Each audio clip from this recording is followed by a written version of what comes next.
कार्यमुक्त पूर्णावध्यांनी घेतली आरोग्य मंत्र्यांची भेट. शुक्रवारी होणार जिल्हाधिकारी व पालकमंत्री यांच्या समवेत बैठक.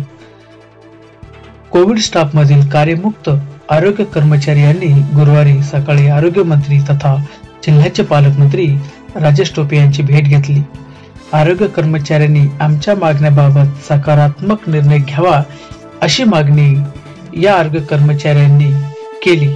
यावेळी आरोग्य कर्मचाऱ्यांच्या वतीने पालकमंत्री यांना निवेदन सादर केले.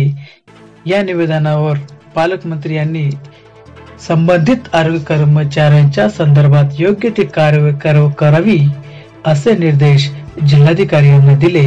दरम्यान या आरोग्य कर्मचाऱ्यांनी जिल्हाधिकारी यांची भेट घेतली असता जिल्हाधिकारी यांनी पालकमंत्री यांच्या समवेत शुक्रवारी बैठक असून या बैठकीला आरोग्य कर्मचाऱ्यांचे शिष्टमंडळाला बोलवण्यात येईल असे सांगितले असल्याची माहिती आरोग्य कर्मचारी शिष्टमंडळातील एका सदस्याने दिली.